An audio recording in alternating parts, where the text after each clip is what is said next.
Las 5. Ahí estoy grabando. Empezamos en un minuto, pero hablo encima para presentar el tema. Hoy la clase es de Norsand. Dice introducción a Norsand simplemente porque para hablar de Norsand es la primera y la única, pero para hablar de Norsand en serio se requiere mucho más tiempo y estudio de nuestra parte. Es la única clase de Norsand, pero no vamos a entrar en detalles de implementación del modelo, en parte porque no lo sabemos tanto y en parte porque tampoco el curso se trata tanto de esas cosas. Pero Norsand es un modelo de estado crítico y es creo que el más conocido de los modelos de estado crítico en la industria actualmente. Hay modelos mejores, hay modelos más complicados, pero siempre que algo más complicado también trae sus problemas. Pero bueno, es el más conocido Norsand. Y después creo que es fuera de HCS, que ya hablamos de HCS en el curso previamente, creo que es el único que hablamos para hablar de la ecuación y esos temas en este curso, estática. Después avanzamos con la parte de la ecuación dinámica, si no me equivoco. Norsand es un modelo bastante conocido, bastante utilizado, bastante interesante. Entonces la clase de hoy es primero Norsand, Nicolás Tazo, y todos los GIFs que van a ver en nuestro curso son todos de Nicolás. Y después sigo yo con el tema de la ecuación por flujo. Respecto a la ecuación por flujo, seguiremos hablando la semana que viene, que ese tema también da para bastante, y de hecho se da que nosotros trabajamos mucho justamente con la ecuación por flujo, entonces nos da más para hablar sobre ese tema. Clase que viene seguimos hablando de esos temas y les voy a recordar de vuelta, pero lo voy a decir varias veces por las dudas, que dentro de 2 semanas la clase que coincide con el Panamericano en Chile y con el Congreso de Tailings en Denver. Lamentablemente no vamos a poder dar clase porque estamos todos demasiado ocupados entre los 2 congresos. Así que va a haber un martes ahí que no va a haber clase. Si quieren clase, si quieren hacer consultas, pueden hacerlo directamente en los congresos si es que van. Si no, nos veremos cuando nos veamos. Pero bueno, avanzaremos con flujo. Una consulta ahí. ¿Alguno de aquí va al Panamericano? ¿De Chile? Sí, yo voy. Bueno, nos veremos entonces por allá, en La Serena. Sí, yo también. Perfecto. Y de hecho vamos a decir... Quizás ahí nomás damos la clase ya. Ya vamos a dar suficientes clases de estas cosas, porque la presentación de Alejo, mía, de Sotile, es toda de la ecuación por flujo, así que implícitamente lo estamos haciendo. Pero bueno, sin nada más también, agregar. pero no, cambié de rubro. Ahí, por así decirlo, en esa presentación voy a dar otra cosa más estadística. Pero si no, daría también la ecuación por flujo, una más. Sin más que agregar, lo dejamos entonces a Nicolás Tazo para que nos cuente Norsand. Bueno, arrancamos entonces con este modelo, Norsand. 2 cositas antes de empezar la siguiente filmina. ¿Por qué el nombre Norsand? Bueno, como lo dice la palabra, está pensado para arenas. Y el Nor viene del atributo normality, ¿no? Que es en cierta forma decir plasticidad asociativa, ¿no? O sea, usa la misma superficie para la superficie de fluencia y para la superficie de potencial plástico, ¿no? Voy a mover el mouse, estoy buscando el mouse, ahí está. Acá pueden ver en esta presentación, ahí, 2 superficies, ¿no? Es como la evolución de las superficies de Norsand. Es la misma, lo que pasa es que está evolucionando o es otro estado que se está dibujando. ¿Qué pasa si le dibujo aquí esto o acá? ¿Qué tenemos ahí? Tenemos ahí la superficie de Camp Clay, ¿no? La Camp Clay original, porque la Camp Clay modificada era una elipse, ¿no? La Camp Clay original tiene forma de bala, ¿no? Que es la que estamos viendo acá. Norsand se agarra mucho del modelo de Camp Clay original y a partir de ahí hace unas modificaciones y construye este modelo, ¿no? O sea, para un modelo inicial que se habla muy bien con la teoría, que es el modelo Camp Clay, y que tiene sus limitaciones, que las vimos ya el martes pasado, hacemos unas modificaciones para poder adaptarlo a otro tipo de suelo que son las arenas. Arrancamos entonces, voy a borrar estas cositas, ahí está, pongo de vuelta la lapicera y vamos a la siguiente diapositiva. Esto seguramente, estos gráficos de corte directo que hizo Casagrande en el 75 ya los habrán visto varias veces en este curso o en el anterior, o quizás en laboratorio de suelos. Lo que quiero destacar aquí, estos son ensayos de corte directo hechos sobre arenas, es que hay dos líneas de todos estos gráficos, hay líneas de compresión isométricas, ¿no? Esas dos verdes que estoy marcando ahí, esta y esta de aquí, y que no tienen la misma pendiente, ¿no? A priori, en la misma curva, que es logarítmica, ya la pendiente varía, pero también si superponemos las dos curvas, ya la pendiente es distinta para cada una de ellas, ¿no? Cosa que nos alejamos si empezamos a construir o a pensar cómo se construyó el modelo Norsan con respecto al Camp Clay, ya tendríamos que empezar a desechar una hipótesis que es todas las líneas de compresión edométrica, isotrópica y demás, tienen la misma pendiente lambda. Bueno, eso en realidad no se cumple, acá se ve, y ahí vamos a tener que hacer unas modificaciones. Lo que sí se cumple es que hay una única línea de estado crítico, que es la roja que ven ahí. Esa línea es única, es típica del material, quizás se puede llegar a modificar por rotura de partículas, cosas de esas cuestiones que no nos vamos a meter, que ya es bastante, situaciones demasiado particulares. Podemos quedarnos con la idea de que es una unidad de estado crítico única para el material y que cruza eventualmente las líneas de compresión edométrica, ¿no? Por ejemplo acá, o si, bueno, bajamos mucho más la escala, va a cruzar también la recta o la línea de compresión edométrica superior. Ok. Entonces partimos de una línea de estado crítico única que cruza muchas líneas de compresión edométricas que tienen distintas pendientes. Ok. Repasemos un poquitito cuáles son los elementos principales del Camp Clay original, que a partir de ahí vamos a construir. Tenemos variables de tensión, la presión promedio efectiva y la tensión desviadora. Acá, la presión promedio efectiva en realidad es sigma 1 más sigma 2 más sigma 3 dividido 3, el promedio de las principales. Pero aquí, bueno, ya está pensado directamente para un ensayo triaxial, ¿no? Sigma 2 y sigma 3 son iguales. Las deducciones se pueden hacer también de manera generalizada, son mucho más engorrosas, pero se pueden realizar. La tensión desviadora de la misma manera, el cociente de las sigma 1 menos sigma 3 en realidad, y eta, que era una variable que se usaba bastante en Camp Clay, que era directamente el cociente entre Q y P, ¿no? También tenemos variables de deformación, la deformación, perdí el mouse, acá está. La deformación volumétrica, que es la suma de las principales, ¿no? Pero como epsilon 2 y epsilon 3 son iguales, ya está, directamente es 1 más 2 veces la 3.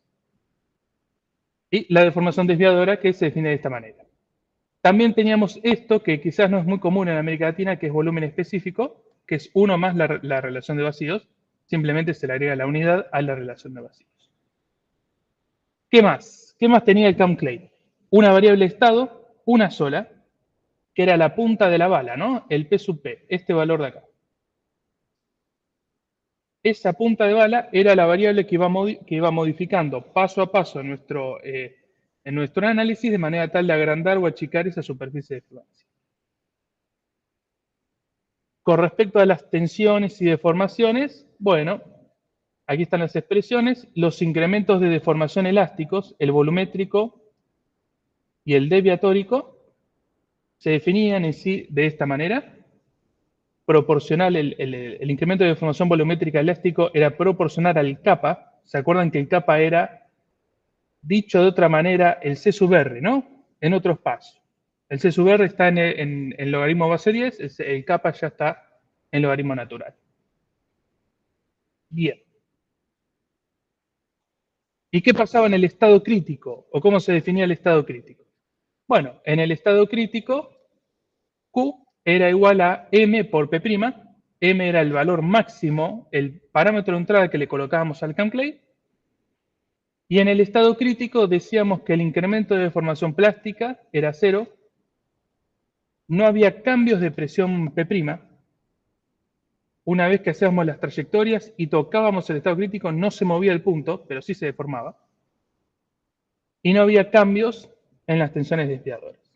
En el plano P', el puntito no se movía, pero en el plano Q epsilon, sí, se deformaba el epsilon un montón.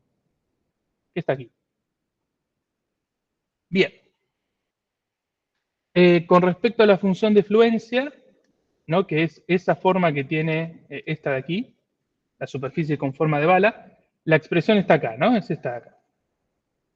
Se puede reescribir un poco, ¿no? En vez de definir a la variable de estado, esta pp, como la punta de la bala, o sea, en vez de caracterizar la superficie con ese punto, bueno, se podría caracterizar con este punto de acá, ¿no? El P sub CS, el que está asociado a la tensión desviadora máxima.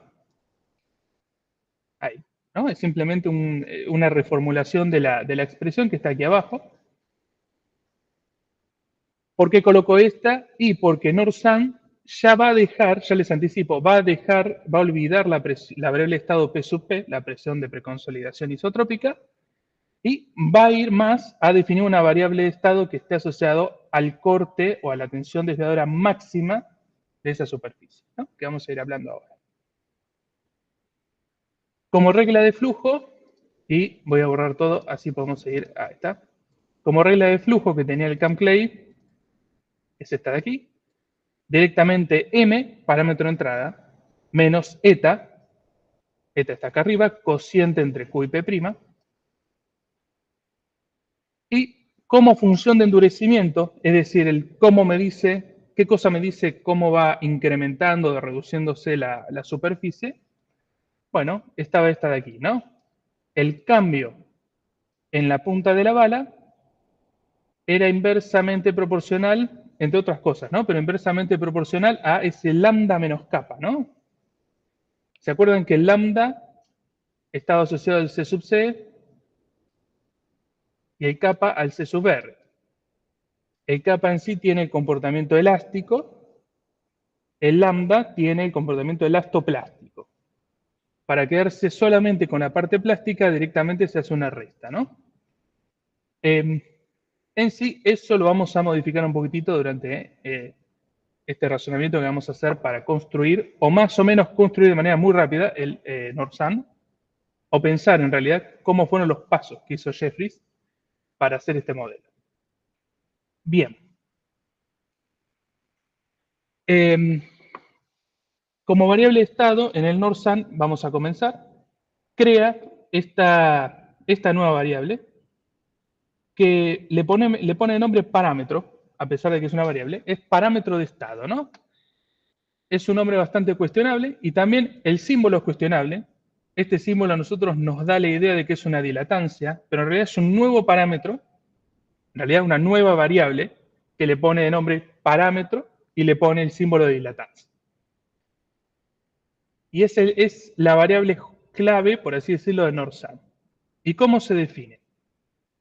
Bueno, partamos de la hipótesis de que tenemos un material y que ese material tiene una línea de estado crítico, esta de acá que estoy marcando en rojo, que es única. Ok. Y supongamos que estoy parado en este punto, ¿no? Que tiene una determinada relación de vacío C y una determinada presión. En este caso, presión normal. No, presión media, este es sigma M. Ok, el parámetro de estado, sí, ahí va, lo calcula como la relación de vacíos, esta de acá, menos la relación de vacíos asociada a la misma presión, pero en el estado crítico. ¿Cómo puedo obtener esa relación de vacíos? Bueno, me paro en el punto en donde estoy, la presión tiene que ser la misma, así que subo o bajo de manera tal de chocar la recta de estado crítico, acá subo, y obtengo esa relación de vacíos en el estado crítico, ¿no? El parámetro de estado, entonces, voy a borrar aquí, es simplemente esa diferencia en relaciones de vacíos, E menos EC. Y para este estado, ¿no? En donde estamos acá parados, ese parámetro de estado en sí es negativo, ¿no? Porque tenemos una relación de vacíos E, y si observamos la relación de vacíos asociada al estado crítico para la misma presión, tengo que subir, subo, la obtengo acá, es mayor. Si hago E menos E sub C, aquí abajo el parámetro de estado es menor a 0. ¿Sí? ¿Qué pasa si, por ejemplo, estoy acá, en esa cruz de ahí? Tengo una relación de vacíos bastante alta y una presión bastante elevada.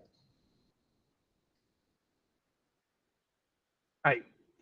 Bueno, voy a tener una relación de vacíos E sub 1, esa de ahí, y la relación de vacíos en el estado crítico para la misma presión es esta de acá, ¿no?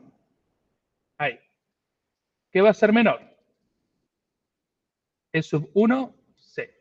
Disculpen mucho la letra, ¿eh? Estoy tratando de dibujar con el mouse.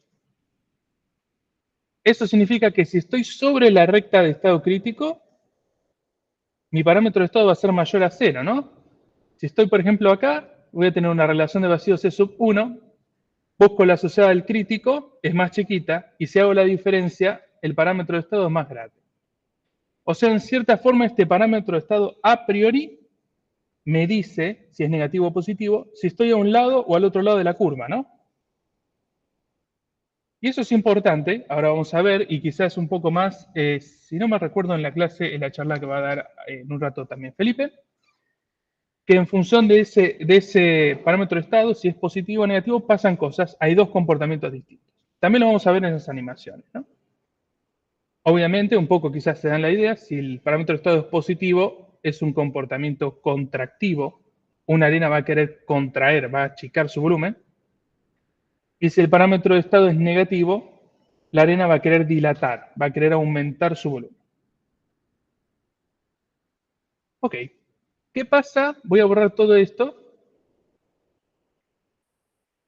¿Qué pasa si, por ejemplo, tenemos una muestra que hacemos una sobreconsolidación, ¿no?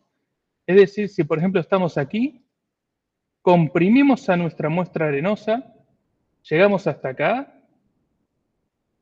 y después descomprimimos, y el valor final es este de aquí. ¿Cuál es el parámetro de estado? Bueno, en sí, para esos casos en donde hay un OCR mayor a 1, el parámetro de estado siempre se define a la presión máxima alcanzada, ¿no? Aquí. ¿Sí? El parámetro de estado de esta muestra que estamos parados acá, en realidad es esta distancia de acá, ¿no? Porque tiene un OCR. Eso si somos un poco finos y consideramos, bueno, ese pequeño parche, esa pequeña adaptación con respecto a una sobreconsolidación. ¿Cómo se calcularía para esos casos el parámetro de estado? Bueno, de esta manera, simplemente entra en juego el OCR y entra en juego el kappa y el lambda asociado, ¿no? A la línea de compresión. Bien. Me tomo mate mientras. Ahí va. Ok. Jeffries inventó, y Bin también, ¿no? Inventaron este nuevo parámetro, esta nueva variable en realidad, que es parámetro de estado. ¿Por qué no se quedaron con alguna otra variable que era útil para suelos arenosos para tratar de estimar en sí ese comportamiento o ese estado del suelo que va cambiando a medida que vamos haciendo nuestro modelo? Una posible candidata para definir esa variable de estado podría haber sido densidad relativa, ¿no? Un suelo más o menos está relacionado o está caracterizado por su densidad relativa, ¿no? Bolton más o menos nos dice que a más denso o menos denso hay una relación entre la dilatancia y esa variable, y la densidad relativa. El problema de esta variable, de la densidad relativa, es que es difícil de medir y quizás no es posible medirlo cuando hay muchos finos, ¿no? O cuando hay una cantidad de finos importante en nuestra.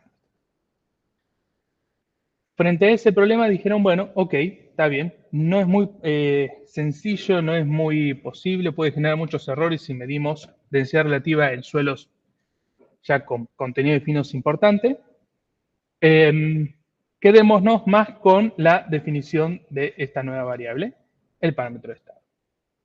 ¿Cómo se relaciona ese parámetro de estado, esa variable, con el ángulo de fricción interna, el pico? Ok, de esta manera hay una relación bastante lineal, bastante linda, entre estas dos variables, ¿no? Noten que el parámetro de estado es 0 acá, y después empieza a ser negativo.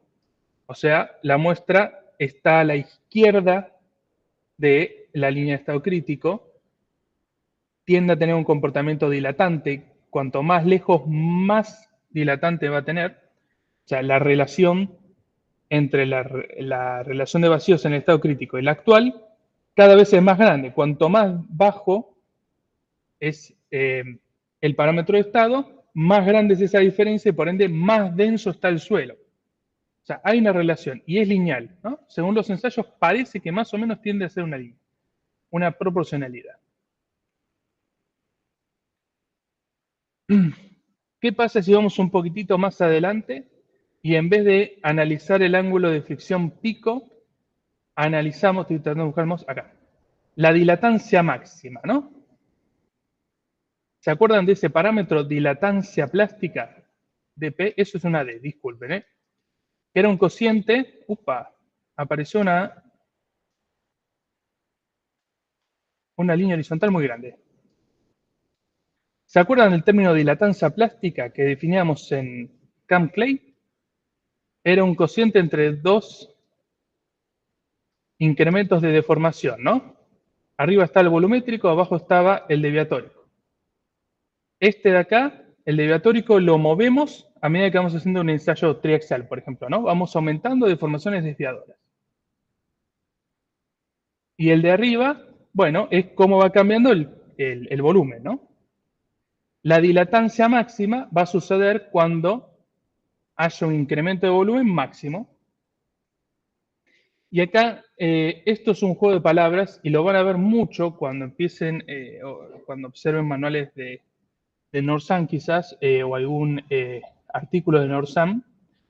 A la dilatancia máxima la denominan dP-min, dilatancia plástica mínima, y eso es producto de cómo definen en sí las deformaciones volumétricas, ¿no? Es dilatancia máxima, pero en realidad es mínima por un tema de signos. Un quilombo. Ahí va. Pero bueno, ese valor de dilatancia plástica máxima lo podemos relacionar, ¿no? Podemos hacer ensayos y podemos tratar de relacionarlo con el ángulo de dilatancia, ¿no? Perdón, ¿cómo estoy? Con el parámetro de estado. Podemos hacer muestras con distintas relaciones de vacíos. A todas esas muestras con distintas relaciones de vacíos le calculamos el parámetro de estado, es una formulita, y hacemos un ensayo triaxial, ¿no? Y medimos cuál es la máxima dilatancia, la pendiente de la curva de formación volumétrica, de formación axial. Y podemos ver que más o menos es proporcional, ¿no? Esto de aquí. Hay una proporcionalidad entre la dilatancia máxima y el parámetro de estado, ¿no? Por una constante que suele llamarse X o chi, creo que era chi, soy un tema con estas reglas, pero bueno. Ahora, estos resultados fueron presentados en 2018, ¿no? Ok, ¿cómo hicieron antes? ¿Cómo dedujeron o cómo partieron, o cómo pensaron que la dilatancia máxima iba a ser proporcional a el parámetro de estado, ¿no? Así que vamos a tratar de deducirlo eso sin ver ensayos, para más o menos ver cómo lo pensaron, ¿no? Primero partimos de un axioma que es, bueno, cuando nuestro parámetro de estado, que es una variable, tiende a 0, nuestra relación de vacíos tiende a una relación de vacíos en el estado crítico, ¿no? Nos estamos acercando al estado crítico. Y por ende, las deformaciones desviadoras van a ser infinitas o van a empezar va a deformarse libremente a volumen constante. Llegó al estado crítico, prácticamente. Jeffries aquí hace una hipótesis, la hipótesis de que este cambio, voy a borrar que no se ven los puntos, ahí está, se me desactivó la lapicera, ahí está, este cambio en el parámetro de estado es proporcional al mismo parámetro de estado. ¿Qué significa? Y si tengo una diferencia muy grande entre la relación de vacíos crítica y la relación de vacíos actual, va a tratar de irse muy rápido a la línea de estado crítico. Y si tengo, por ejemplo, una relación de vacíos de estado crítico y una relación de vacíos actual con una diferencia muy chiquita, va a tardar mucho en llegar a la línea de estado crítico, ¿no? Es un proceso difusivo, es proporcional a esa magnitud, a esa diferencia entre la relación de vacíos crítica y la que actualmente tengo. Cuanto más tengo, más rápido voy. El incremento de deformación, el incremento de parámetro de estado, simplemente aquí aplicamos la definición de parámetro de estado, es la diferencia de los dos incrementos, ¿no? La actual, la relación de vacíos actual, cómo va evolucionando, y la asociada en el estado crítico. Y como es un proceso difusivo y como dijimos aquí que es proporcional, ok, este incremento es directamente igual a una constante, que a priori la llamo x', por el parámetro de estado, ahí está la hipótesis, por, bueno, el incremento de las deformaciones desviadoras. Bien. Borro eso, sí vamos al siguiente renglón. Ahí está. Ok.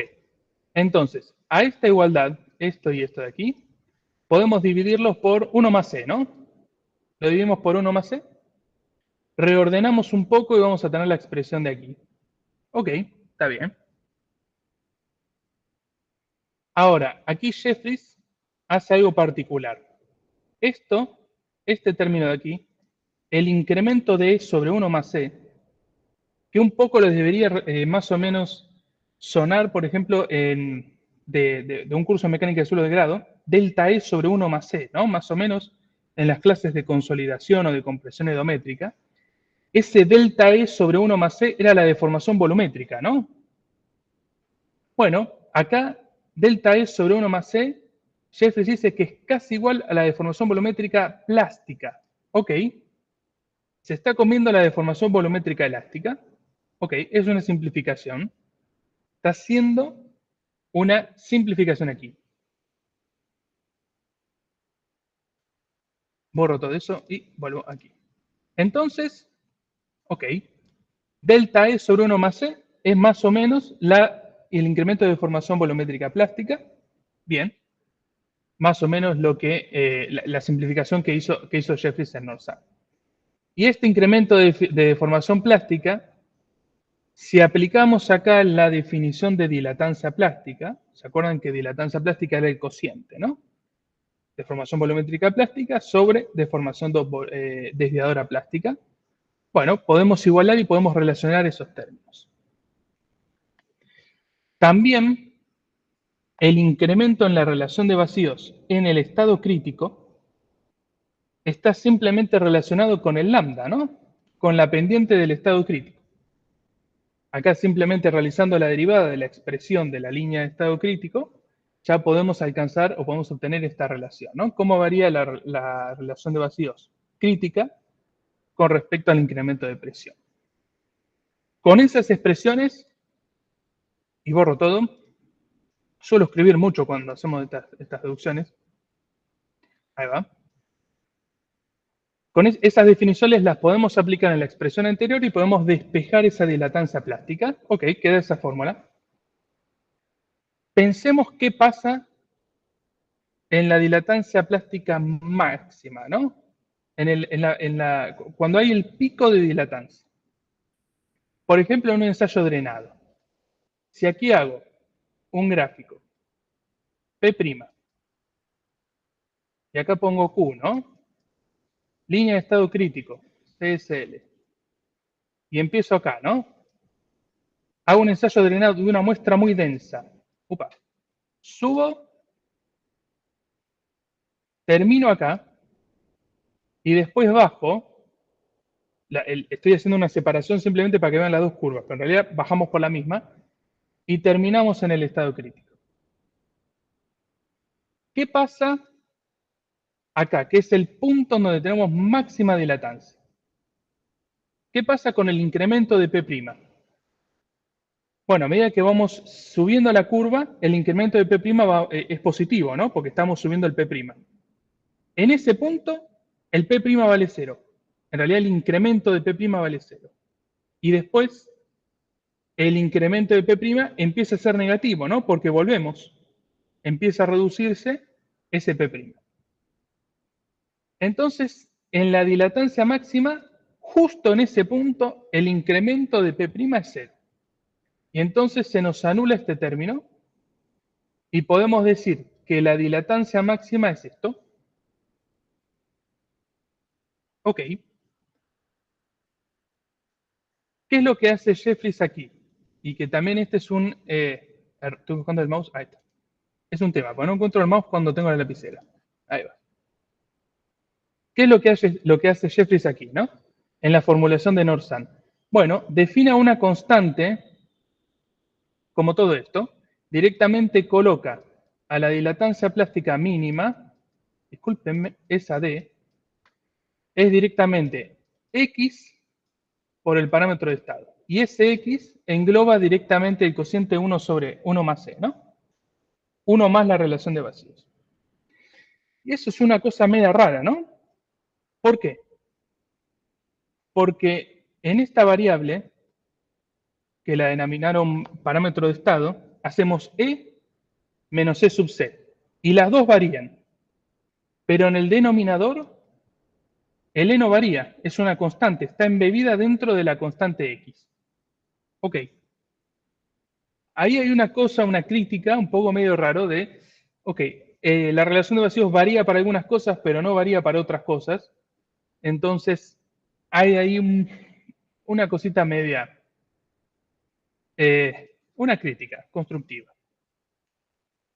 Pero bueno, en fin, la expresión que queda en sí en el modelo de Norsan es esta de aquí, ¿no? La dilatancia plástica máxima es proporcional y es X, una constante, por el parámetro de estado. ¿Qué pasa con el eta máximo, ¿no? Que es la resistencia máxima? Recuerden que el eta máximo está relacionado con el phi pico, ¿no? El phi pico o el phi máximo, cualquiera de las dos. Bueno, hay una relación entre esa resistencia máxima o eta máximo con la dilatancia plástica, ¿no? Sí, eso un poco ya lo conocemos. Bolton un poco ya indicó eso, ¿no? Bolton ya había relacionado o ya había indicado una expresión que nos decía cómo era la dilatancia en función de el cambio volumétrico, ¿no? Cuanto más denso era, por ejemplo, más dilatancia íbamos a tener. Pero bueno, estos resultados de aquí son los de Nova de 1982, son más o menos 30 años más, en donde obtiene esta expresión. La resistencia máxima del eta máximo, o el phi pico, pueden también decirle, es igual al MC phi CB menos 1 menos el parámetro N, parámetro de Nova, por la dilatancia plástica máxima. ¿Sí? Eso sale de resultados experimentales. Es muy parecido a lo que dice Bolton. Bolton lo que hace es dilatancia, que es phi max. Es medio complicado esto. Necesito una tabla. Phi max menos phi CB es, no me acuerdo mucho la expresión de Bolton, pero en algún lugar había una expresión de densidad relativa, ¿no? El eta max está vinculado con el phi max. El MC está vinculado con el phi sub C. Y la dilatancia plástica máxima está más o menos relacionado con la densidad relativa. Son más o menos, están más o menos relacionados. Tienen más o menos las mismas conclusiones. Si se reescribe la expresión de Bolton, se va a llegar a la misma conclusión. Y prácticamente lo que se observa aquí es que esta resistencia máxima es igual a esto, y el n tiende a ser más o menos 0,2, 0,3 en los resultados, en casi todas las muestras. Y es un parámetro de entrada del modelo de North-Sun. Ok, tenemos básicamente una relación entre dilatancia y cuál es la resistencia máxima que alcanza el suelo. Entonces hablemos un poco de lo que comentó Jeffrey, ¿no? Cuando empezó con este problema. Agarró el modelo de Camp Clay original y dijo, bueno, el Camp Clay original es elegante, pero es realista solamente en suelos sueltos. Tiene razón. Quizás en suelos levemente consolidados también. Y sigue. Mientras muchos aspectos del Camp Clay original pueden conservarse, su regla de endurecimiento debe ser generalizada, ¿no? La regla de endurecimiento estaba asociada o tenía implícita la hipótesis de que todas las rectas eran paralelas, ¿no? La recta de compresión edométrica, isotrópica, y todas las rectas de compresión edométrica a distintas relaciones de vacíos. Con esa hipótesis obtuvieron esa regla de endurecimiento. Ok, está bien. Jeffrey dice, hay que generalizarla. Ok, una notita de color, o sea, el modelo de Camp Clay estaba pensada para arenas, que está bien ahí plantear la hipótesis de que todas las rectas son paralelas. Para arcillas, perdón. Que ahí todas las rectas son paralelas. Ya en North-Sun, que habla más de arenas, ya esa hipótesis no se cumple y no es en sí un problema del modelo, sino que es más un problema de las hipótesis que se plantean. El axioma o el primer axioma de North-Sun es, bueno, la línea de estado crítico es única. Tenemos una sola línea de estado crítico, no se modifica. Es la verde que está ahí. Bien. Otra siguiente consideración, el estado del material queda caracterizado por el parámetro de estado, ¿no? Si nosotros tenemos un punto acá, en el gráfico E logaritmo de presión, ese material queda definido por la distancia, aquí está de acá, ¿no? La distancia vertical a la línea de estado crítico. Eso nos va a influir en el comportamiento del material, principalmente. Entonces, pensemos un poquitito con todo este embrollo de cosas que les comenté, cómo fue más o menos la secuencia de deducción, ¿no? De North-Sun. O cómo es más o menos su idea, la idea que tuvo Jeffries cuando construyó esto. Bueno, el parámetro de estado determina mi estado de material, ¿no? Que en realidad no es parámetro, es variable, pero no importa. Esta cosa nos dice cómo es nuestro estado de material. El parámetro de estado está relacionado con la dilatancia plástica, ¿no? Es proporcional a una constante, ya lo vimos en las diapositivas atrás. Ok, si tenemos una, tenemos la otra, bien. Esa dilatancia máxima está relacionado con la resistencia máxima, ¿no? Acá Nova nos dice cuál es esa relación, o si vamos 20, 30 años atrás, Bolton más o menos también nos decía lo mismo. Con una determinada densidad relativa o un determinado parámetro de estado, podemos obtener una resistencia máxima. Ok. Perfecto.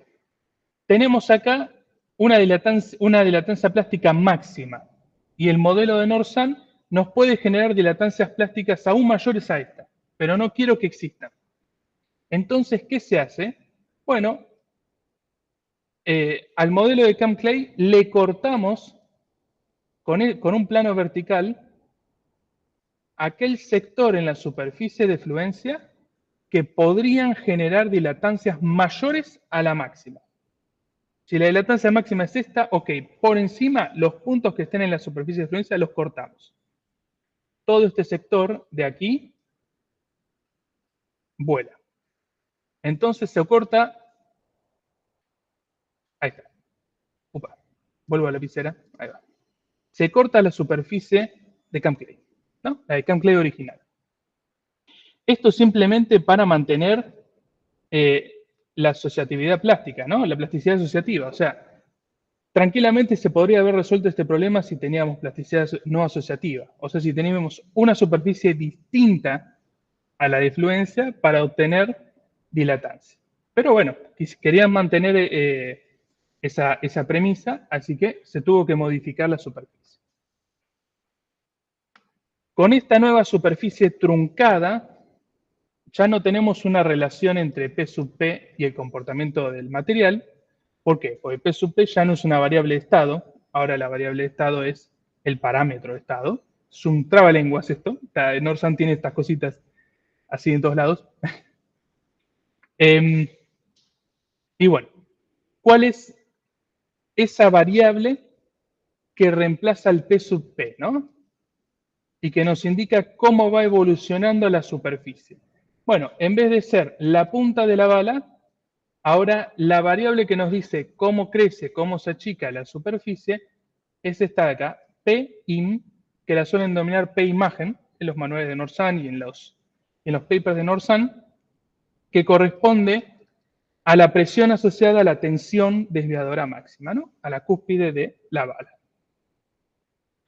Otra consideración que hace Norsan, la superficie esta de fluencia está definida para un M sub I, que suele ser menor al M, ¿no? Al M parámetro de entrada. En el Camp Clay nosotros indicamos un M y la superficie siempre tocaba ese M, ¿no? Bueno, ahora ese M es variable, se nos va a ir para acá la superficie, se nos va a achicar, y la cúspide de la superficie no va a tocar,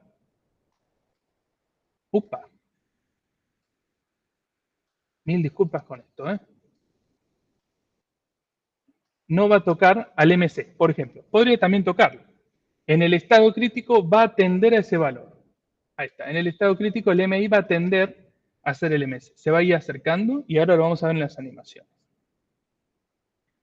Perfecto. Entonces, ¿qué elementos tenemos en Norsan? Tenemos la variable de estado,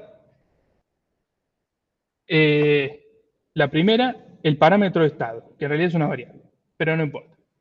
El psi. Y también el P-imagen, que nos dice qué tan grande es en sí la bala, la forma de bala de la superficie. Ok. ¿Cómo son las relaciones tensión-deformación de este estilo? Los incrementos de deformación volumétricos, elásticos y plásticos tienen ese estilo.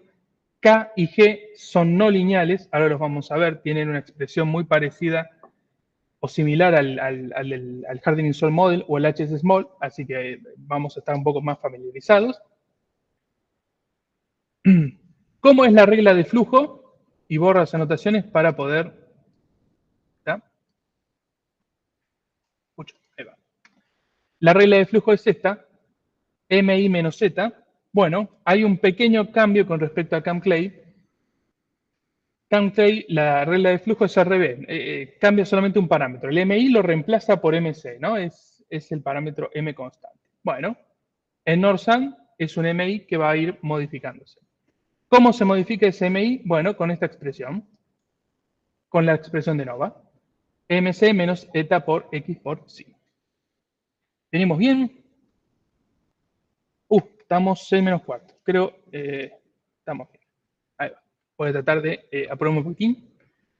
Bien, la función de fluencia, bueno, la típica de, ahí está, de Camp Clay original. Obviamente reescrita para que la variable esté en la cúspide. Y tenemos un punto de dilatancia máxima, que es este de acá, que es donde se realiza el corte a la superficie. Y ese valor, P máximo, que es P máximo porque recuerden que en Plaxis, por ejemplo, y en otros programas también, las presiones son negativas, ¿no? Entonces la presión máxima es, para los geotécnicos, sería en sí la menor, ¿no? Hay un tema de signos ahí. ¿Cómo podemos obtener ese P máximo? Bueno, simplemente reemplazándolo en la función de fluencia, ¿no? Lo reemplazamos en la función de fluencia. ¿Dónde tenemos? Ahí está. Donde reemplazamos el P máximo en la expresión, en la superficie de fluencia, nos va a quedar, si hacemos un juego de moviendo términos de un lado al otro, vamos a obtener esto. Esto de aquí es dilatancia máxima, o la expresión de arriba, y operando un poquitito vamos a poder obtener una expresión en función de las otras variables, ¿no? Ok. O sea, no es problema obtener ese cutoff, ese corte, si es que tenemos la dilatancia plástica máxima, que la tenemos porque está relacionado a la variable de estado, que es el parámetro de estado. Es todo un trabalenguas.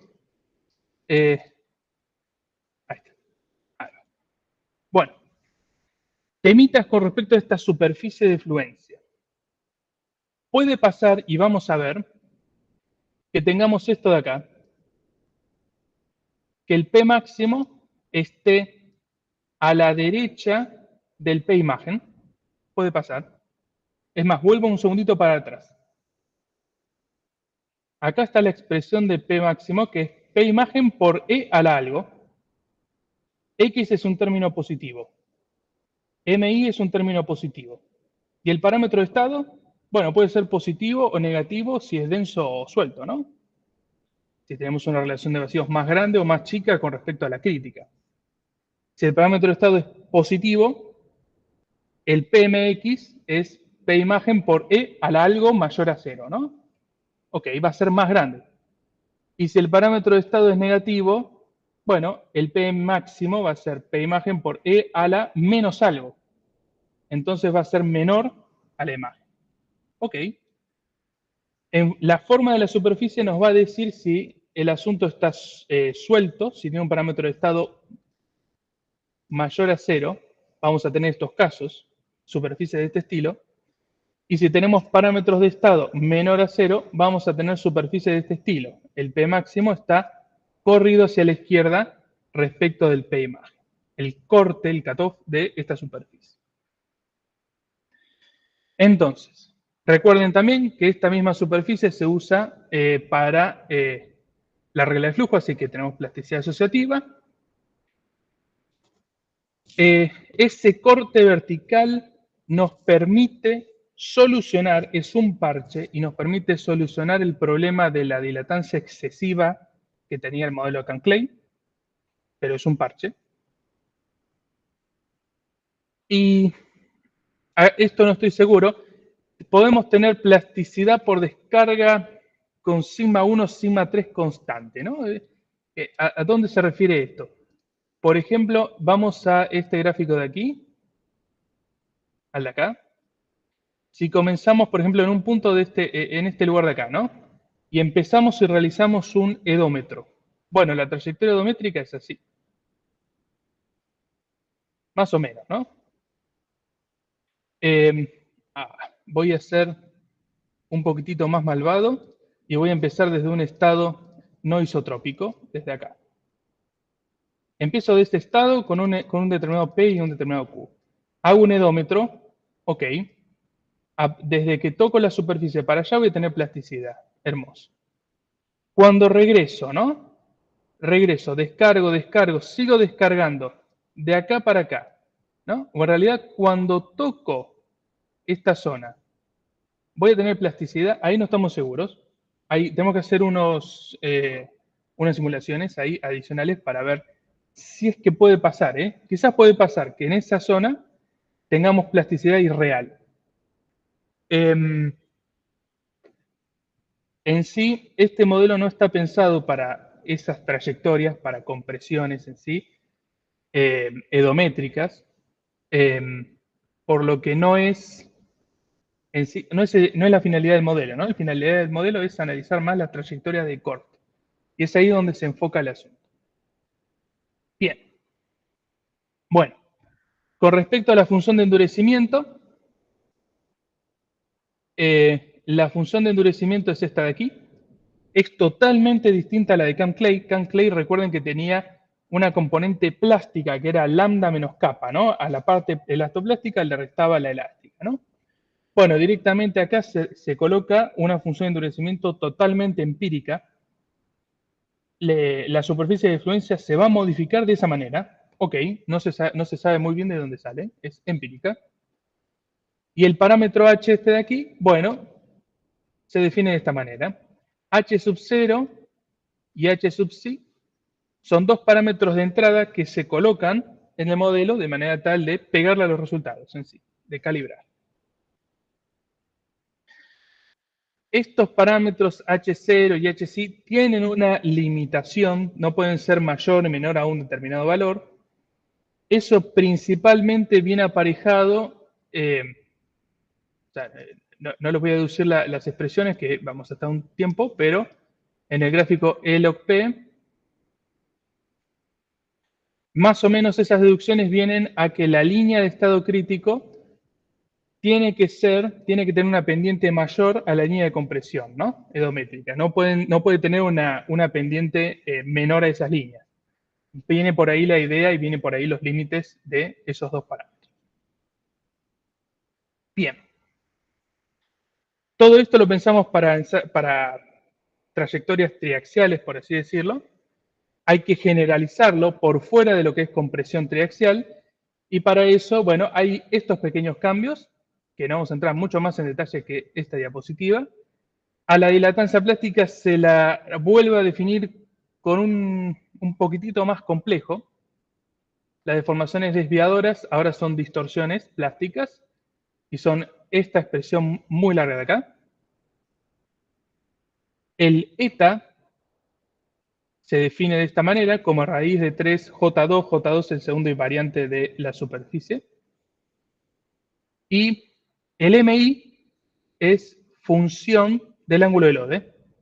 Cosa que es linda, y acá me pongo feliz, porque el modelo de Camp Clay era un cilindro, ¿no? Si lo veíamos en 3 dimensiones. La resistencia era la misma si estábamos en compresión triaxial, en extensión triaxial, en estado plano de deformación, ¿no?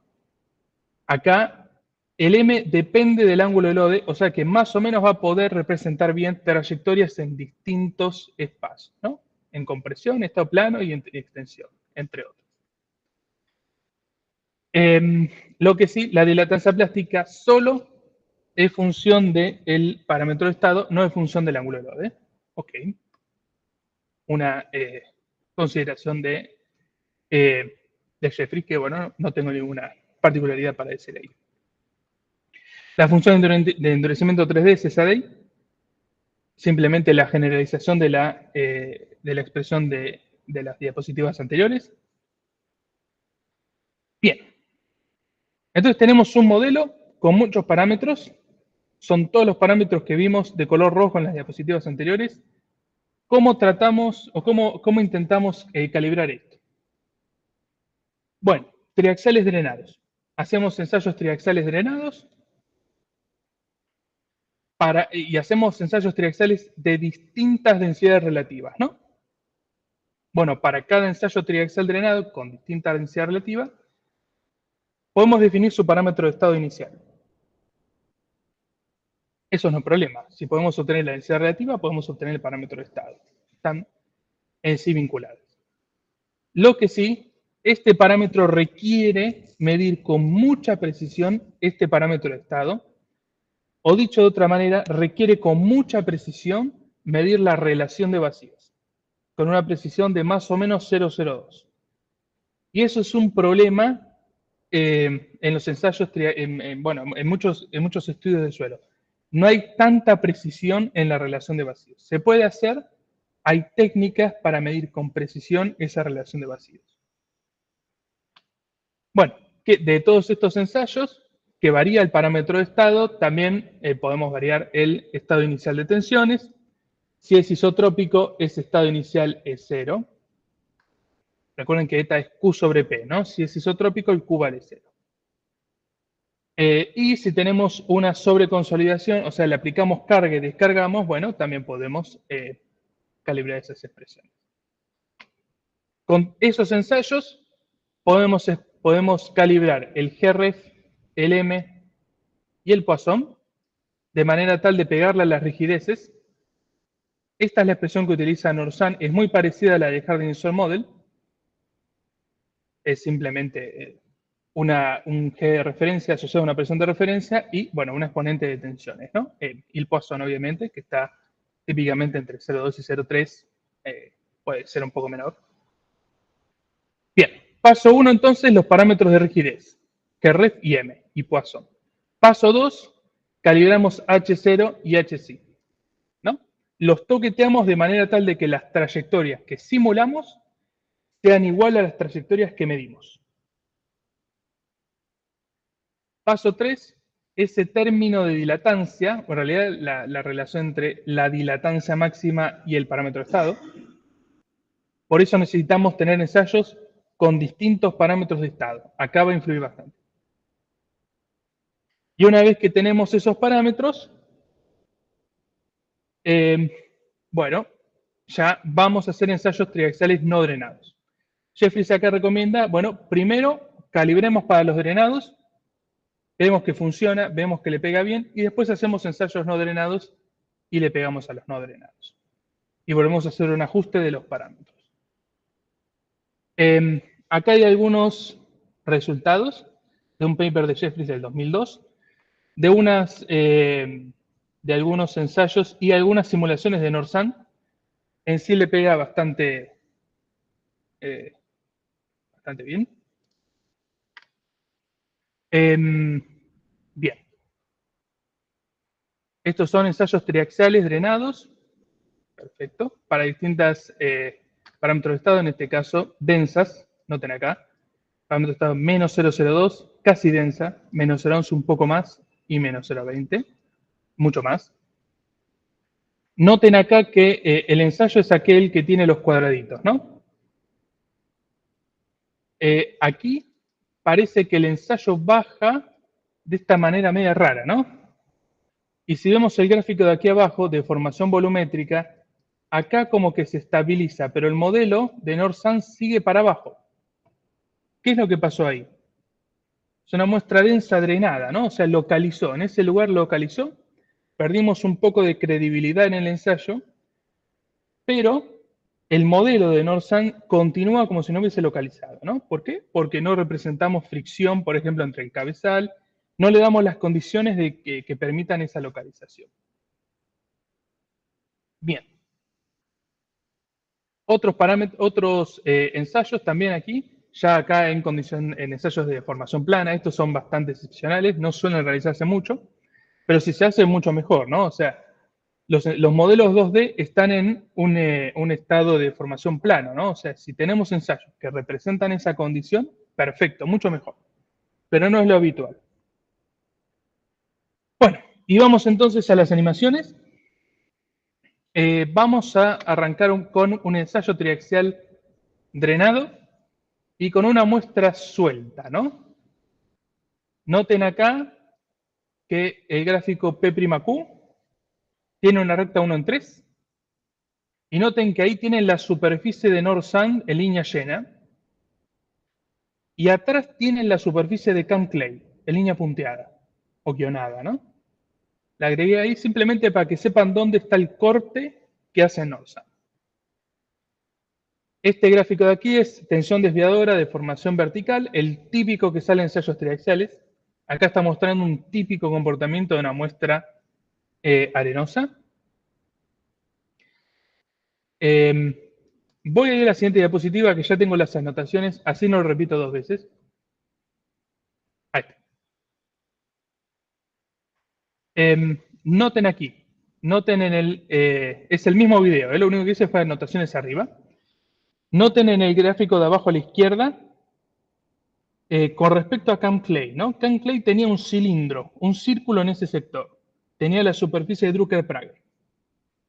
Acá se ve claramente que el M, la resistencia en Norsan, depende con el ángulo de Lode, varía. Y tiene esa forma, ¿no? De 3 puntas en sí un poco suavizadas. Eso es hermoso, ¿no? Porque podemos representar las trayectorias en distintos espacios. Algo muy lindo, una linda diferencia con respecto al Camp Clay. Noten, vamos ahora al gráfico de abajo a la derecha, que es relación de vacíos en función de P', típico gráfico donde vemos consolidación, bueno, en realidad ensayos de consolidación. Partimos de acá, noten este valor que va variando, esa es la variable de estado, que se llama parámetro de estado, va variando desde un valor de más o menos 0,10, va bajando, al principio baja mucho, y después cuando se acerca acá, al estado crítico, baja muy poco. Ahí se puede ver ese proceso difusivo de hipótesis inicial que decía Jeffries, que es cuanto más parámetros de estado tengo, más cerca voy, o más rápido voy a la línea de estado crítico. Y cuanto más cerca estoy de la línea de estado crítico, bueno, voy más despacio, a una velocidad menor. Ahí es donde se puede ver ese lindo proceso difusivo. También acá arriba a la izquierda, en el gráfico P', los estoy llevando de gráficos a gráficos. Vamos al P'. Pueden ver al principio que el PMX es más chiquito que el PMI.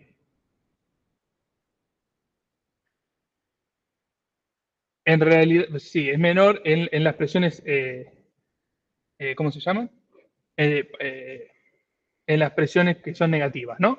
Pero en sí, el PMX está a la derecha con respecto al PMI, ¿no? Para esta muestra suelta. Bien. Es un tema siempre es un problema el tema de signos en el NORSAN, que están definidas las cosas correctamente, pero incorrectamente con respecto a la geotecnia. Entonces llamamos dilatancia plástica a la dilatancia mínima y presión máxima a la presión mínima. Cosas de la geotecnia. Vamos con una muestra densa ahora, ¿no? Ensayo triaxial drenado, muestra densa, analicemos cómo es el desempeño del NORSAN y voy directo a las anotaciones, ¿no? Así vamos viendo grafiquito por grafiquito. Noten, vamos primero con el P', este de acá. Partimos acá en 100, sube, alcanza un pico acá arriba y después baja. Ok, está representando bastante bien esa trayectoria triaxial, ¿no? Sube, llega a la dilatancia máxima y baja. Y después se estabiliza en el crítico. Ahí. Excelente. ¿Qué pasa en el plano deviatórico o en el plano desviador? Este de acá. La superficie se achica. ¿No? Hermoso. Tiene la misma capacidad que tenía CamClay para agrandar y achicar la superficie de fluencia. Perfecto. Eso nos permite jugar con el tema de dilatancia, ¿no? Que vaya reduciéndose. ¿Y qué pasa en el plano ELOP, ¿no? Este de acá. Noten la variable de estado, que se llama parámetro de estado, que es negativa. Ok, es una muestra densa, tiende a dilatar. Al principio se mantiene más o menos constante, quizás un poquitito como que contrae, ¿no?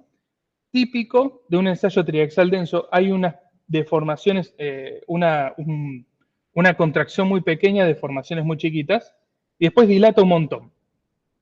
En esta zona de acá hay unas contracciones muy chiquitas, y después de acá en adelante dilata un montón. En la vida real, donde está la X, ahí más o menos el ensayo triaxial va a localizar. Vamos a ver muestras localizadas. Pero en las simulaciones de NORSAN no se va a ver eso, salvo que modelemos fricción. Pero en el caso de que no se modele como algo ideal, como un ensayo triaxial ideal, que es lo que estamos haciendo en esta simulación, ok, no va a localizar y va a seguir el cambio del parámetro de estado hasta que tienda a cero. Ahí, y llega al crítico. Este es un tema en muestras densas, ¿no? Si queremos, por ejemplo, obtener la línea de estado crítico con muestras densas, ok, nunca vamos a llegar en sí a ese estado crítico, vamos a localizar antes. Quizás es mejor hacer muestras sueltas.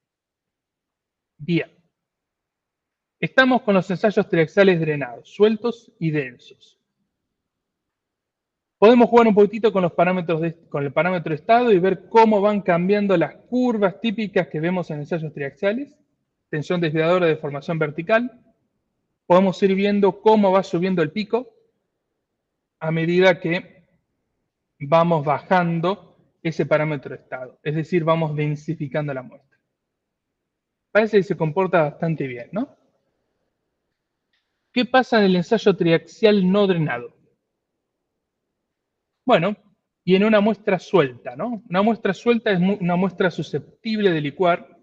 Eso creo que lo van a ver en un rato con Felipe. Pero prácticamente parten de este punto, suben, alcanzan un valor pico acá, y la muestra se dice que licúa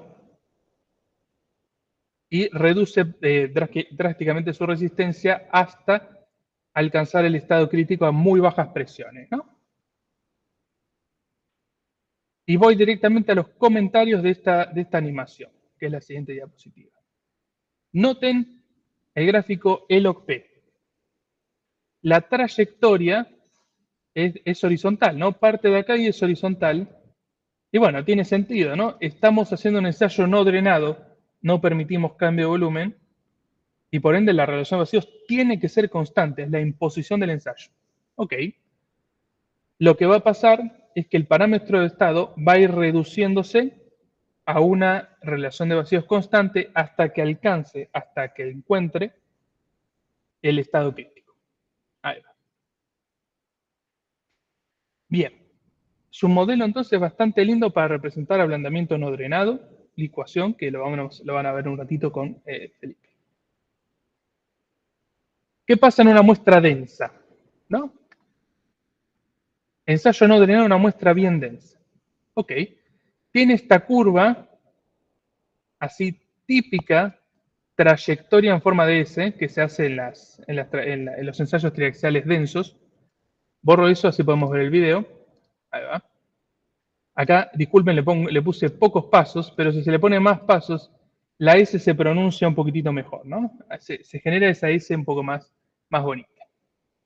Y noten que se forma eso, alcanza el M máximo y después sube hasta un valor máximo, este de aquí. ¿Por qué sube? Porque necesita alcanzar el estado crítico. Y el estado crítico son tres cosas igual a cero, ¿no? Incremento de volumen, incremento de P', incremento de Q. Falta que el incremento de esas tres situaciones tienda a cero. Si vemos el gráfico P''Q, y voy a los comentarios de la siguiente diapositiva, ahí va. Este de aquí. Creo que partimos más o menos por este sector. Ahí cuando se reinicie, lo vamos a ver ahí. Noten que al principio tenemos una reducción del P' y después empieza a aumentar el P' grandemente, en mucha magnitud, hasta que alcanzamos el estado crítico ahí. ¿Sí? En el gráfico de acá arriba, la tensión desviadora de formación axial es muy típica, linda, de un ensayo triaxial no drenado muestra densa. Sube y se estabiliza en esta zona, se estabiliza cuando el parámetro de estado tiende a cero, se alcanza ese estado crítico. Funciona muy bien, muy bonito. Hermoso. Bien. ¿Cómo es el desempeño de los ensayos no drenados con el parámetro de estado? Bueno, acá lo ven más o menos. Simplemente lo que hacemos es ir moviendo la cola en sí de esa curva Q epsilon, ¿no? Y esa cola es proporcional en sí en el parámetro de estado o en qué tan densa esté la muestra, ¿no? Cosa que se habla muy bien con lo experimental, bastante bonito. ¿Qué pasa? Y acá vamos a tocarle el punto débil a NORSAN con la compresión idométrica. Bueno, el modelo NORSAN no tiene un CAP o una superficie alternativa solamente que se utilice en compresión idométrica, como sí tiene HS-Small. HS-Small tiene dos superficies, una para corte, una para compresión. NORSAN tiene una sola y plasticidad asociativa. Y entonces puede tener algunas cositas medias raras, principalmente el K0NC, el K0, la relación entre la tensión vertical y la horizontal, en realidad al revés, la tensión horizontal y la tensión vertical, suele ser bastante grande con respecto a los ensayos. ¿Qué significa esto? Que este modelo de NORSAN quizás le podemos pegar bien a las trayectorias de corte, pero no le vamos a pegar bien a las trayectorias de corte y a las compresiones idométricas al mismo tiempo. Ok, hagamos una simulación de un ensayo idométrico, a ver qué pasa. Y acá les estoy mostrando un ensayo idométrico. Noten este gráfico y voy directo a los comentarios. Así lo repito. Es más, creo que ya la próxima voy a poner directamente los comentarios en la animación. Así no tengo que repetir. Pero Ahí abajo, noten ese gráfico, E log P, ¿no? Estamos ahí viendo el edómetro.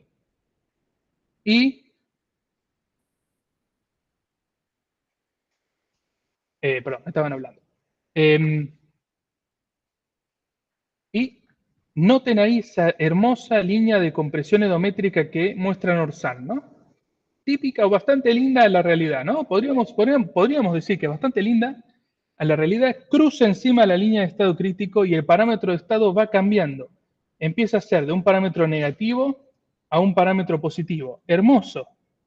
Funciona bastante bien ahí, en ese plan. ¿Qué pasa si graficamos para este edómetro?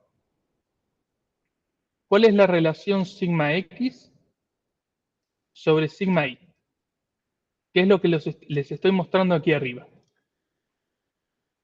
Esto es un edómetro. Ok, tenemos unas relaciones sigma x, sigma y de más o menos 0,6, ¿no? Empiezan a tender acá 0,6. Quizás un poquitito ahí 0,55. Y es bastante alto ese casero para una muestra densa, ¿no? ¿Qué pasa en una muestra suelta? Hagamos exactamente lo mismo, pero partamos, en vez de un parámetro de estado aquí negativo, un parámetro positivo. Veamos qué pasa. Es este de acá, y que miremoslo así. Tenemos una linda línea de compresión edométrica acá, muy bonita.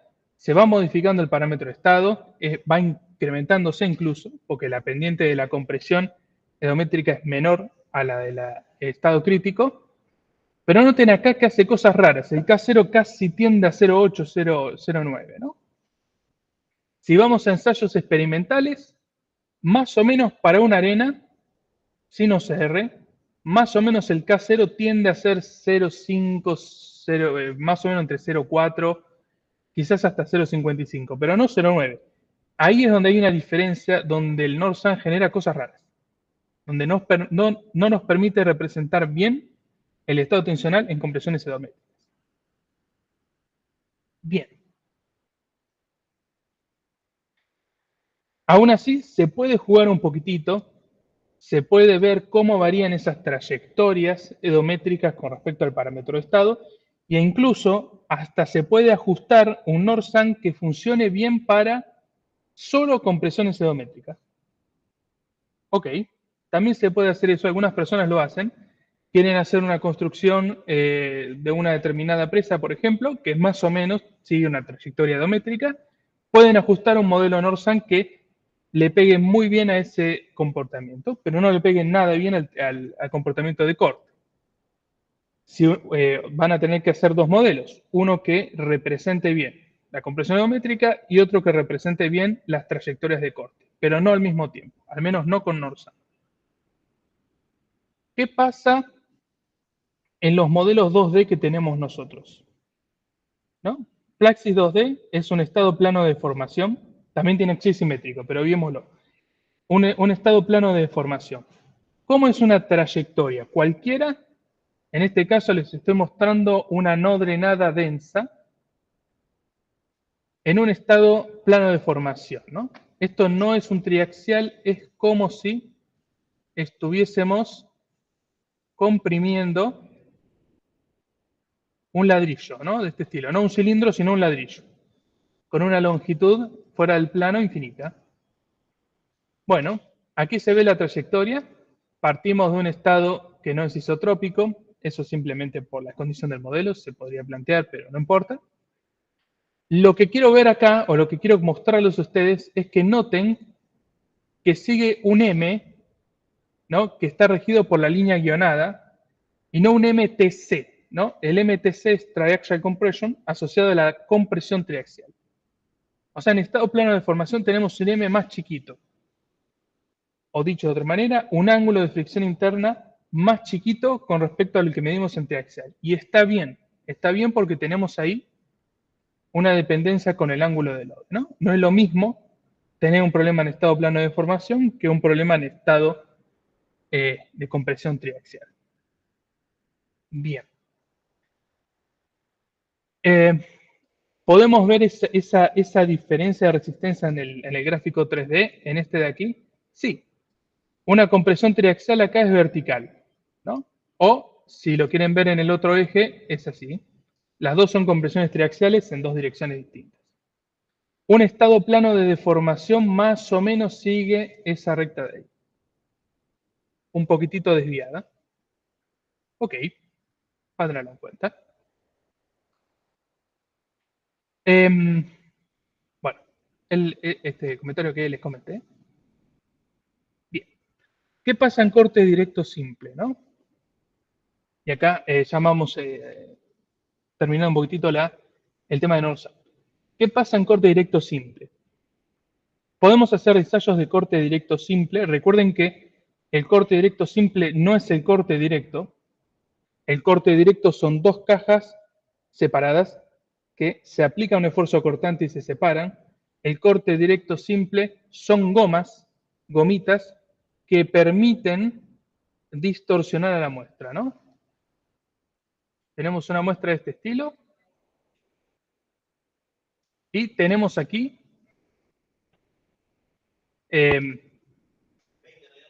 unas gomitas. Y ahí aplicamos un esfuerzo cortante. Ese es el ensayo de corte directo simple. Bueno, si hacemos eso para distintas relaciones de vacíos, eso ya lo hizo Yoshimine, vamos a obtener resultados de este estilo. Ok. Y si abrimos Plaxis, colocamos el modelo de North-Sun y simulamos esas trayectorias, vamos a obtener los resultados que vemos acá abajo. Totalmente distintos. O sea, prácticamente con esa mínima variación en la relación de vacíos que se realiza, de 0,8 a 0,88, acá también, no hay, no lo permite, no lo detecta el modelo de North-Sun, no lo detecta. ¿Y por qué no lo detecta? ¿No? O sea, ¿por qué? Tenemos un modelo que permite representar el modelo de arcillas, pero en corte directo simple no lo permite predecir bien. Hay algo raro ahí. Hay una cosita adicional que no estamos modelando. ¿Y cuál es esa cosita adicional? La anisotropía. ¿Por qué? Y a ver, acá voy a borrar todo. En un ensayo de corte directo simple tenemos la muestra. Paso 1, aplicamos carga en este sentido, un esfuerzo normal. Bueno, la muestra se va a acomodar y más o menos las partículas, o mejor dicho, los contactos entre partículas se van a alinear en la dirección de carga. O sea, es como si, y permítame, voy a hacerle un zoom muy grande, borro todo, y voy a hacer un ensayo muy desproporcionado, ahí. Esfuerzo normal, es como si tuviésemos partículas de suelo alineadas de este estilo, ¿no? Los contactos entre partículas van a estar alineados en la dirección de carga, ¿no? Vamos a tener contactos así. Esto es una simplificación muy grande, ¿no? Pero simplemente para que noten la idea. Le aplicamos carga vertical y los contactos van a ser así.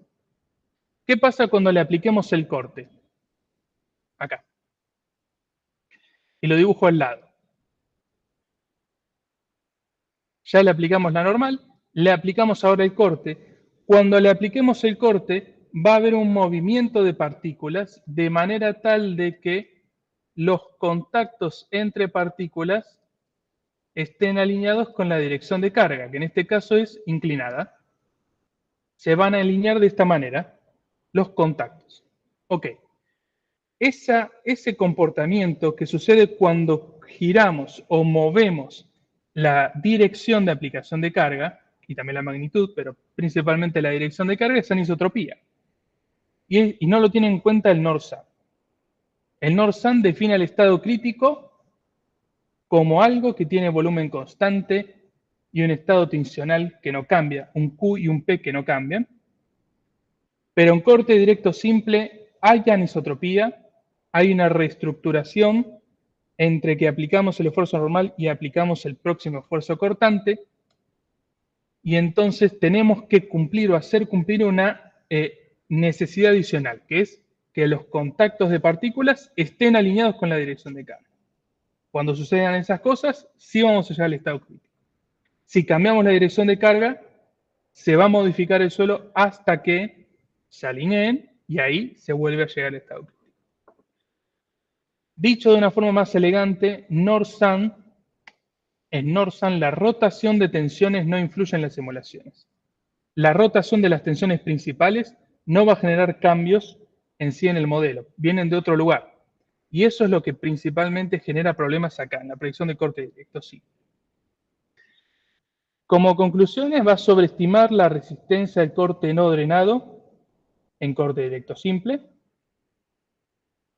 Y hay versiones de NORSAN que buscan corregir esto, que es en sí el gráfico de acá del medio, que es el modelo de NORSAN propuesto por Caston Guy en 2018-2019, que un poco mejora esto, pero en sí no termina siendo lo suficientemente bonito, por así decirlo, con respecto a los ensayos.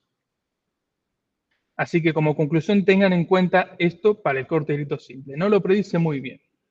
Si se abre el Plaxis, se agarran los ensayos que hizo Caston Guy de corte directo simple con sus parámetros y se hacen las simulaciones. Prácticamente tenemos el modelo de NORSAN que no predice o que no genera cambios la rotación de tensiones. Así que un problema aquí con el NORSAN. Con respecto al corte corte cíclico que a veces se utiliza el modelo NORSAN, este modelo no permite representar muy bien esta licuación cíclica. Y les voy a mostrar en esta imagen, hay muchos gráficos, pero me voy a quedar solamente con este de aquí, que es un ensayo de laboratorio hecho por Quillota, 2008. Un ensayo CDSS, ¿no? Cíclico, un corte directo simple cíclico, ¿no? Cyclic Direct Simple Share. Tienen la pastilla, tienen las gomitas, y en vez de aplicar una carga monotónica y creciente, aplican carga y la reducen, ¿no? Y la aplican para el otro lado. Q y después Q para el otro lado, y Q y Q. Así, de manera infinita, hasta que la muestra licúe, ¿no? O genere una pérdida de resistencia grande. Esa licuación va a suceder si se grafica la tensión horizontal y la presión media. Bueno, la presión media va a ir reduciéndose a cero, porque sube el exceso de presión de poros, y en un momento va a perder totalmente la resistencia y va a generar este comportamiento, que después lo vamos a ver en las próximas clases. Ese comportamiento, si modelamos NORSAN, que este es el NORSAN que tiene Plaxis, no lo vamos a ver. NORSAN no puede representar esa licuación dinámica o esa licuación cíclica y no es un muy buen modelo para, por ejemplo, análisis dinámicos o análisis sísmicos. Tampoco tiene una degradación de la rigidez con respecto a los ciclos, así que no es un muy buen modelo para cuestiones dinámicas. Vamos a ver en las próximas clases otros modelos como el UBC-SAN, PM4SAN, que intentan representar esa licuación dinámica. Bien. Esto es adicional, simplemente tengan en cuenta, acá lo que les estoy mostrando es otra forma de calibrar los ensayos triaxiales. Por ejemplo, aquí les estoy mostrando una malla de un ensayo triaxial. Los recuadros aquí, estos recuadros de acá, rojos, son las piedras porosas del ensayo triaxial. Y noten qué bien se deforma esta mallita, se deforma de manera uniforme, la tensión desviadora es constante en toda la muestra, más o menos. El exceso de presión de poros es constante, la relación de vacíos es constante, hermoso. Y el parámetro de estado es constante. Esto con NORSAN podemos graficarlas, es bastante bonito. Si agarramos algunos puntos de esta muestra y hacemos el gráfico UP', todos dan iguales, hermoso. Y si graficamos el E, logaritmo de presión, todos los puntos siguen la misma trayectoria. El único problema que no colocamos aquí es acá. No le colocamos la fricción entre el cabezal y la muestra, que es lo que genera principalmente la localización de las muestras. Si le colocamos ahí fricción entre el cabezal y las muestras, que es este de acá. Y también este paper en realidad fue hecho para... este video pesa un poco y se está tildando un poco. Espero a ver a ver si se ve un poco mejor. Ahí está. Estas animaciones fueron realizadas para un artículo en donde se buscaba partir de una relación de vacíos inicial en toda la muestra o una relación de vacíos distinta en toda la muestra. Pero noten acá, la tensión desviadora, que es prácticamente, ya empieza, una vez que colocamos esa fricción, ¿no? Que acá se ve, esa fricción entre el cabezal y la muestra, o sea, no permitimos que haya, que se ensanche la muestra en la cercanía del cabezal, ya la tensión desviadora ya no es uniforme. La presión de poro sí, pero la relación de vacíos ya no es uniforme y el parámetro de estado no es uniforme. Y acá tiende a generarse, ¿no?, una localización en sí en forma de cruz y la formita típica de barril, ¿no? Se suele hacer una formita típica de barril. Esto es una muestra suelta. Si agarramos algunos puntos, vamos a ver que dentro de la muestra algunos van a contraer y algunos van a dilatar. Ya el asunto va a ser un poco un tema. Simplemente tengan en cuenta eso. Es preferible calibrar estos ensayos reduciendo esa fricción. Esto ya igual es parte de otra materia, pero reduciendo esa fricción entre el cabezal y la muestra para evitar generar esas heterogeneidades en tensiones y en relación de vacíos dentro de la misma muestra. Bien. Creo que... se me tildó. Un segundito. Ahí está. Última diapositiva. Comparemos NORSUN y CAMCLAY original. CAMCLAY original tiene una sola variable de estado, la presión de preconsolidación isotrópica, la punta de la bala de la superficie. NORSUN tiene dos, el parámetro de estado, que es una variable, y que me dice, o que me indica el estado del material, qué tan denso es, qué tan suelto es. Y el P sub I, en realidad aquí es P sub IN, el P imagen, que es el P asociado a la máxima tensión desviadora de la superficie de fluencia. Cambia, mueve la variable de estado de CAMCLAY a otra, la mueve a otra simplemente por comodidad. Las relaciones tensión-deformación, bueno, se modifican levemente. Acá el incremento de deformación volumétrico elástico está asociado al C sub R o al kappa. Son muy similares. De un ensayo odométrico, en NORSUN ya el K o el G, cualquiera de los dos módulos de rigidez, ya son no lineales y tienen una relación similar a la de Harding-Usual Model. La función de fluencia, bueno, CAMCLAY es directamente la superficie de bala.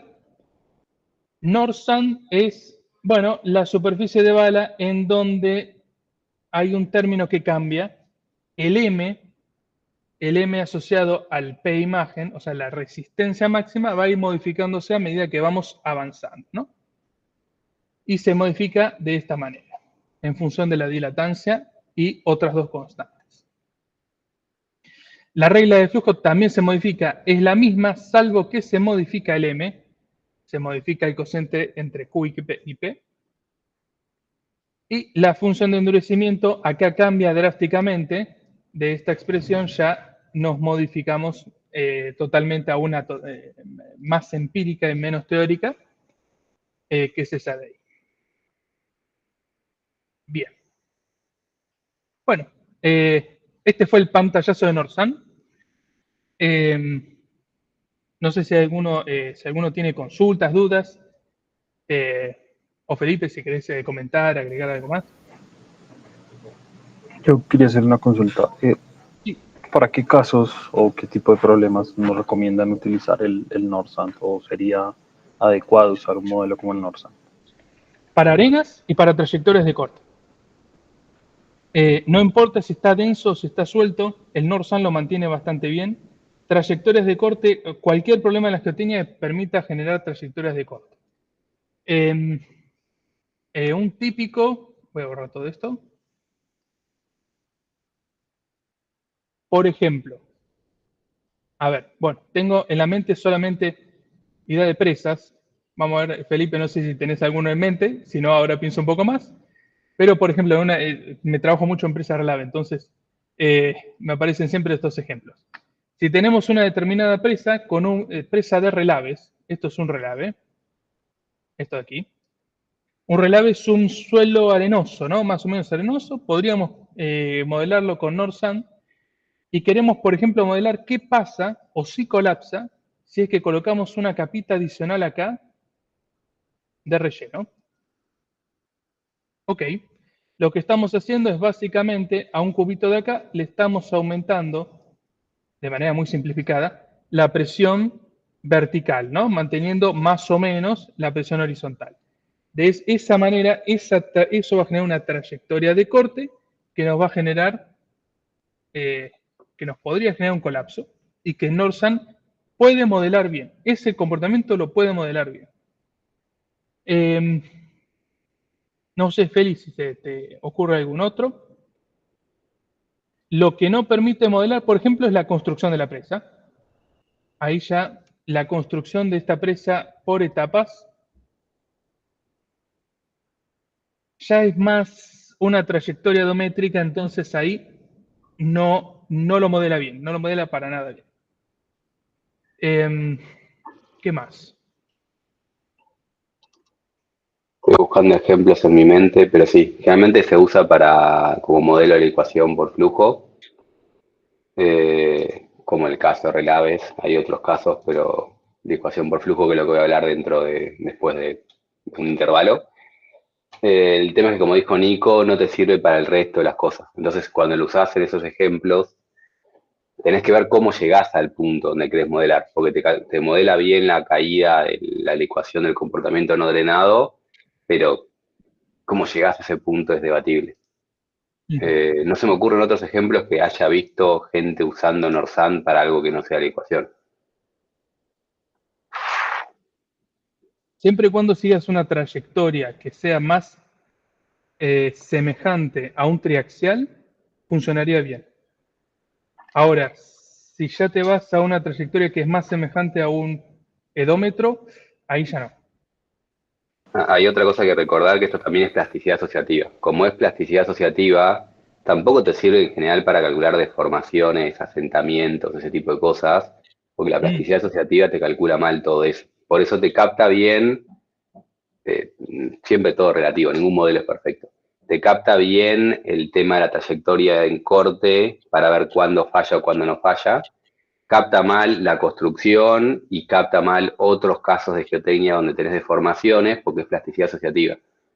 Plasticidad Por ejemplo, asociativa, una sola superficie de fluencia. Está complicado que se caga bien todo. para esos problemas en donde se necesita bien, por ejemplo, medir los asentamientos o desplazamientos, ya directamente mejor por ejemplo, el HCS, que tiene justamente un parche que permite medir mejor esos desplazamientos, ¿no? NordSand, por ejemplo, eso no lo tiene y ya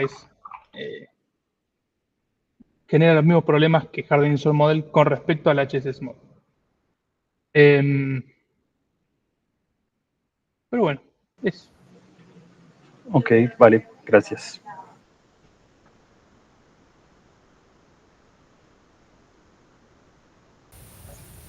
Estoy esperando a preguntas de la gente y después hago más comentarios, pero ya que Juan levantó el micrófono, te escuchamos.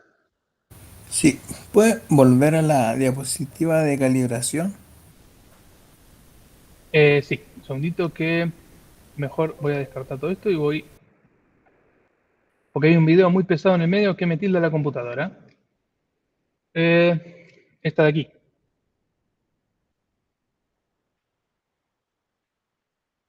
Sí, esa y la siguiente, que se supone está viendo esos ensayos y la simulación del Northern.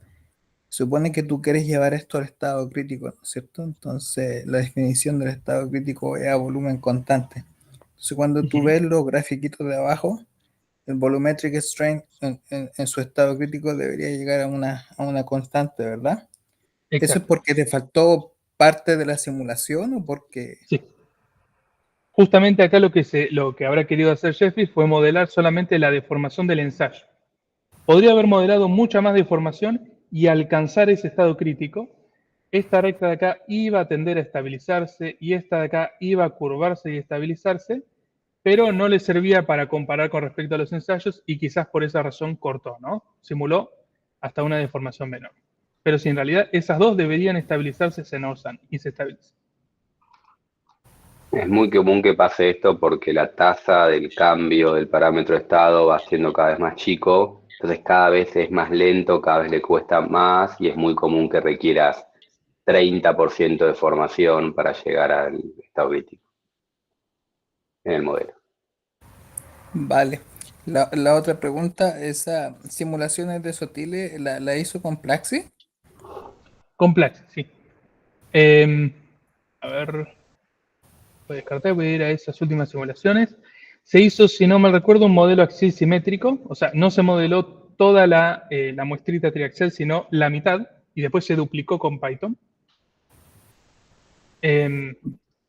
Pero sí, se realizó un modelo axial simétrico. Y puedes poner Cosa, bordes sí, sin fricción en Plaxi, ¿verdad? sí, eso se puede, no, no es problema. Acá simplemente en la parte de acá arriba, esta zona de acá se coloca un line displacement y se le indica en line Ujú. displacement, ok, en Y baja 20 centímetros,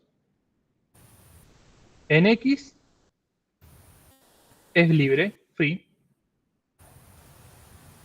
Ya. es libre, podés moverte libremente. Ahora, para simular fricción, en X, en vez de ponerle free, le pones fixed. No te podés desplazar horizontalmente, y ahí le pones fricción arriba. Y acá abajo la manejás con la condición de borde.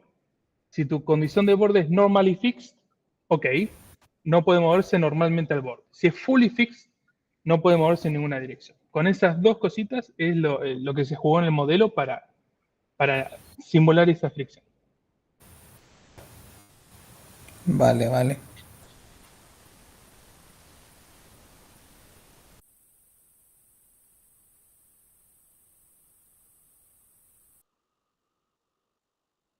Nico, pues mientras gente piensa, ¿puedes ponerla para colgarme y hablar de esto dentro de un rato después de un intervalo? La trayectoria de drenada densa. Sí, un segundito que se me tildó la compu. Justo Aquí parece quiero que... que muestres por un lado la trayectoria drenada densa y después la trayectoria no drenada suelta. Ok, Sin apuro. descartar. Y vamos a la muestra... Perdón, me habéis dicho no drenada densa, ¿no? O drenada densa. Drenada densa primero. No pongas pantalla completa, creo que se ve bien ahí para que se te sea más simple. Drenada densa. Fíjense que esto es drenado denso. La superficie de fluencia se agranda y se achica. La tienen o en el lado izquierdo o arriba o abajo, en ambos tienen lo mismo. La superficie de fluencia se agranda y se achica. Eso quiere decir endurece y ablanda. Cuando hablemos de endurecimiento de agrandamiento real, es lo que están viendo ahí. Se agranda y se achica. Eso es endurecimiento y ablandamiento y después la carga sube y baja. Pasá la no drenada suelta. Vean la superficie de fluencia. Eso también tiene una superficie de fluencia que se está agrandando y achicando. Veámosla de vuelta al principio. Y entonces Norsand está ahí simulando ese ablandamiento y ese endurecimiento, pero el ablandamiento en trayectoria no drenada es muy distinto que el ablandamiento en trayectoria drenada. Está mal el nombre ablandamiento y mi problema con este tipo de modelos es que simula esta física que se debe a presión de poros, reduciendo una superficie de fluencia. O sea, modela el aumento de presión de poro, la caída de resistencia debido a la presión de poro, cambiando una superficie de fluencia. Y esto es plenamente teórico y yo quejándome de teórico, de que no está bien simular esto de esta forma. Este ablandamiento que está simulando ahí no debería ser un ablandamiento de la superficie de fluencia, debería captarlo con caída de presión de poro. Estos dos fenómenos o sea, las trayectorias las hace bien Norsand, pero está usando un mecanismo que me parece debatible también dentro de Norsand, y es otra crítica que yo le hago, pero ya no da un mal resultado, pero me molesta la física detrás de esto. Lo que sí, la licuación, esto es lo que voy a llevar a hablar dentro de un rato de la licuación la capta fantástico, y es un modelo que capta bien licuación. El problema son las otras cosas que fuimos mencionando. Esta caída en la resistencia no drenada es lo que vamos a llamar licuación.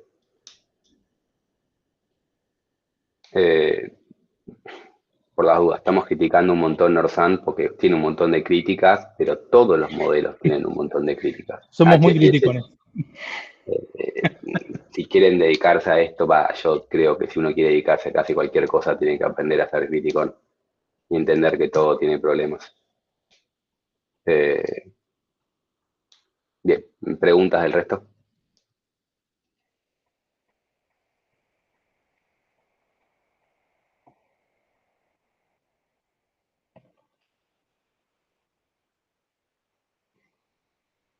Si no hay preguntas, hacemos un intervalo, hagámoslos largos, porque después no tenemos práctica más que consultas. Entonces hagamos 15 minutos de intervalo, y a las 7 nos juntamos de vuelta para seguir con más teoría, para hablar de licuación por flujo, vinculado a lo que están viendo ahora en pantalla. Así que nos vemos en 15 minutos.